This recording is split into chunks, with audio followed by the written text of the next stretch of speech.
솔로몬이 죽은 후에 이스라엘은 나라가 쪼개집니다. 북이스라엘과 남유다입니다. 기원전 931년에 솔로몬이 죽고 북이스라엘은 기원전 722년에 아수르에 의해 멸망합니다.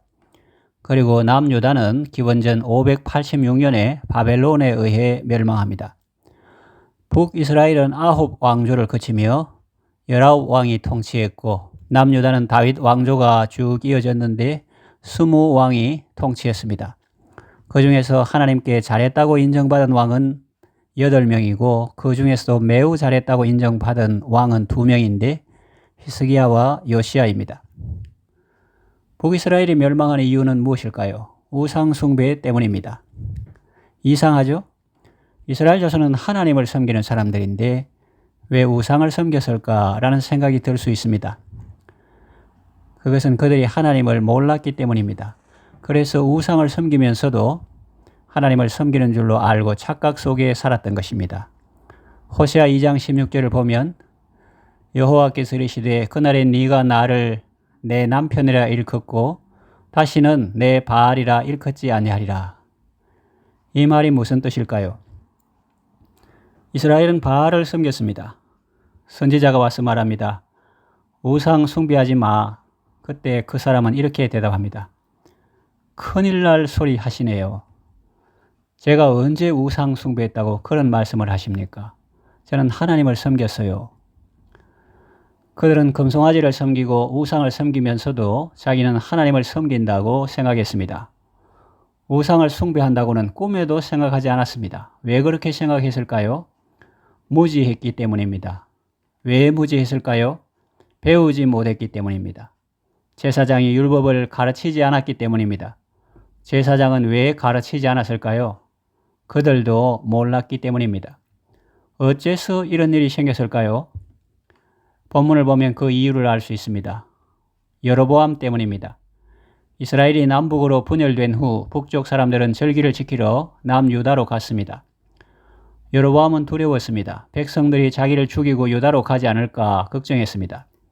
그래서 특단의 조치를 취했습니다. 베델과 단에 금송아지 단을 세웠습니다. 백성들에게 수고로이 남쪽으로 내려가지 말고 가까운 곳에 가서 제사 드리라고 했습니다. 기존에 하나님을 섬기던 사람들은 왕에게 항의했습니다. 왕은 그들을 파면시켰습니다.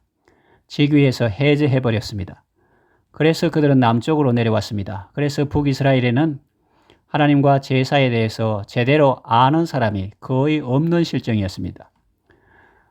여로보암이 저지른 더 큰 악행은 레위 사람이 아닌 보통 사람을 제사장으로 세운 것입니다.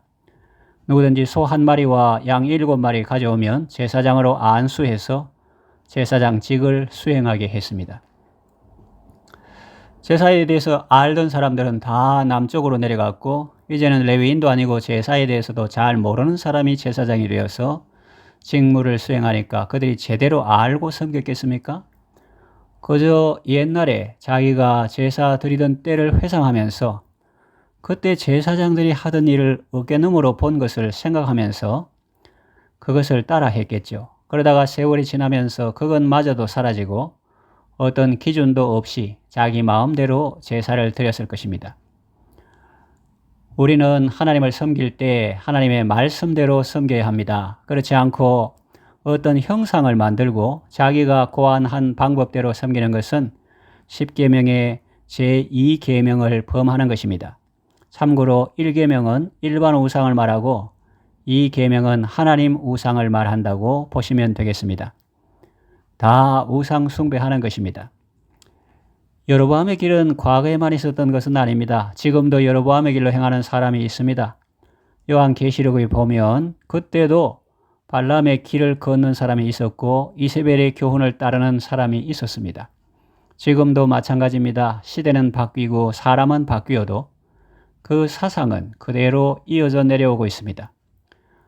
여로보암이 금송아지를 만들고 이것이 하나님이라고 했던 것처럼 지금도 사람들은 자기 안에 있는 욕심을 바깥에 형상화하여 그것을 하나님이라고 합니다. 그것은 돈일 수도 있고 성공일 수도 있고 번영일 수도 있습니다. 그러면서 그들은 무엇이라고 말합니까? 우리는 우상을 섬긴다. 그렇게 말합니까? 천만의 말씀입니다. 그럴 바보는 없습니다. 그걸 안다면 그렇게 하겠습니까? 그들은 이렇게 말합니다. 우리야말로 하나님을 제대로 잘 섬기고 있다. 굳이 예루살렘에까지 가서 제사를 지낼 필요가 있나? 가까운 데서 드리고 편리하게 드리면 되지. 자꾸 하나님, 하나님, 믿음 그러는데 너무 애매모호하지 않나? 여기 우리처럼 확실하게 보여주는 데가 어디 있나? 이것이 하나님이라니까? 어린아이도 알 수 있고 볼 수도 있잖아. 그럽니다. 그러나 여러분, 그것이 어떻게 신이 될 수 있습니까? 사람의 수공물에 불과하지 않습니까? 그것이 복을 주며 화를 내릴 수 있겠습니까? 하나님의 말씀이 아닌 자기 방법대로 예배를 드리면서 하나님께 그 예배를 받을 것을 명령하고 복을 달라고 명령하는 것을 어찌 참된 예배라고 할 수 있겠습니까? 우리는 북이스라엘이 멸망한 이유를 잘 알아야 합니다. 하나님은 호세아 선지자를 통해서 내 백성이 지식이 없어서 망한다 라고 탄식하셨습니다. 하나님이 어떤 분이신지 모르는데 어떻게 하나님을 제대로 섬길 수 있겠습니까? 그러므로 우리는 하나님을 알아야 합니다. 힘써 하나님을 알아야 합니다. 주 예수 그리스도의 은혜와 그를 아는 지식에서 자라가야 합니다. 하나님과 우리 주 예수 그리스도를 알 때 주의 이름을 부를 수 있고 주의 이름을 부를 때 구원받을 수 있고 은혜와 평강이 우리에게 더욱 많아지게 되는 것입니다. 성경을 읽으십시오. 성경은 하나님의 말씀입니다. 성경을 읽을 때 우리는 하나님을 알 수 있습니다. 예수님은 이렇게 말씀하셨습니다. 요한복음 5장 39절 너희가 성경에서 영생을 얻는 줄 생각하고 성경을 연구하거니와 이 성경이 곧 내게 대하여 정언하는 것이니라. 그리고 하나님을 가까이 하십시오. 교회를 사랑하고 예배를 사모하십시오. 여러분의 마음에 예수님을 모시고 예수님과 동행하는 삶을 사십시오. 그러면 여러분은 우리 주 예수 그리스도의 은혜를 알게 될 것이고 하나님의 사랑을 알게 될 것입니다. 여러분이 하나님을 바로 알면 바른 길을 가게 될 것이고 복된 삶을 살게 될 것입니다. 이제 말씀을 정리하며 맺으려고 합니다. 눈이 왔을 때 발을 이리저리 움직이지 말고 바르게 걸어가야 할 이유는 그것이 길이 되기 때문이라는 말이 있습니다. 이스라엘 열왕들의 이야기에는 후렴구처럼 따르는 것이 있습니다. 그가 여로보암의 길로 행했다 하는 것입니다. 여로보암 한 사람 때문에 온 나라가 우상 숭배에 빠졌고 결국은 망하게 된 것입니다.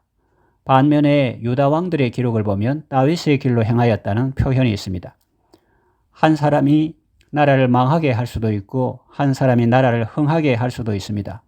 여러분은 다윗처럼 하나님 앞에 정직하게 행하여 나라를 흥하게 하고 후대 사람들에게 좋은 본을 보여서 그들도 복된 길로 인도하시기를 바랍니다.